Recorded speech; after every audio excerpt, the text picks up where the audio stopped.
Let me ask you a question. Do you know what these are? And I hope the answer is no. Grindr, Tinder, Hot or Not, OkCupid.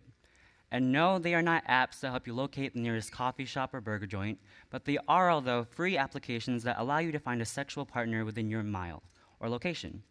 With just a simple push of a button on your iPhone or your Android, you can mingle with the cutest boys or girls that you desire. Although these apps provide many opportunities for risky behavior. A simple hello can turn into a wanna meet now in a matter of seconds without them even knowing your name. There has been a disease that has acted as a grim reaper to our communities for 30 years that these casual forms of intimacy can provide: HIV and AIDS. HIV, or human immunodeficiency virus, is essentially an attack on the immune system, and when transmitted, it destroys your body's ability to fight infections, and if left untreated, it progresses to AIDS.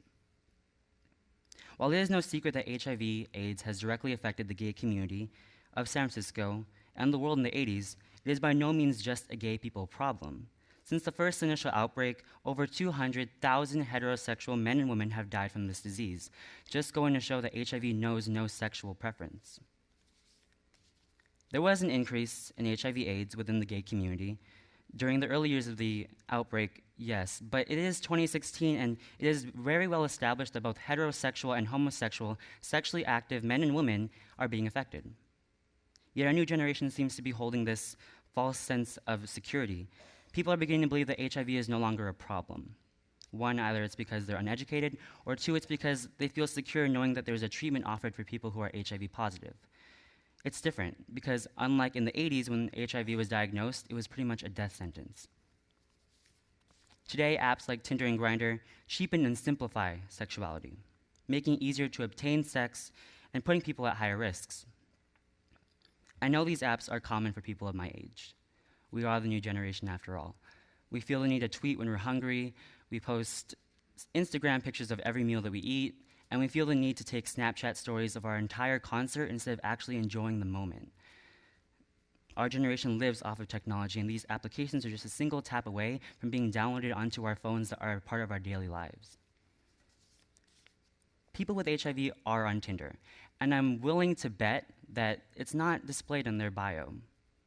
Tom, age 18, into long walks on the beach, and also I'm HIV positive.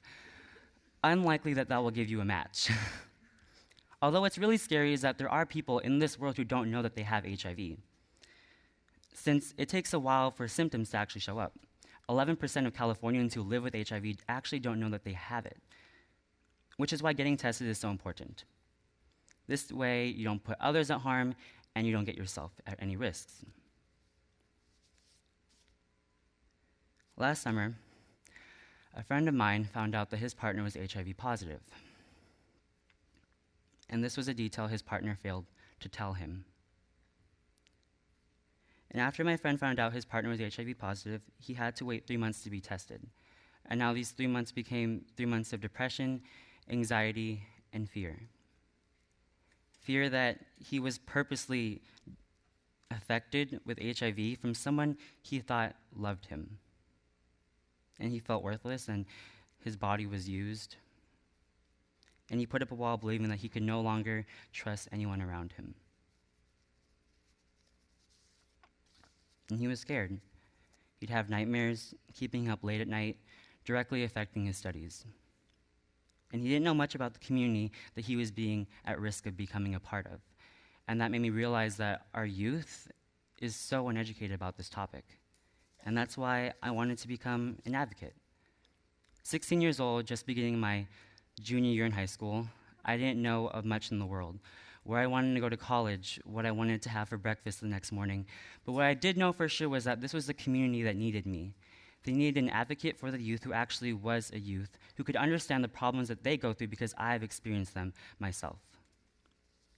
Now I'm 17 years old, and I am volunteering and training as the youngest ambassador at the San Francisco AIDS Foundation.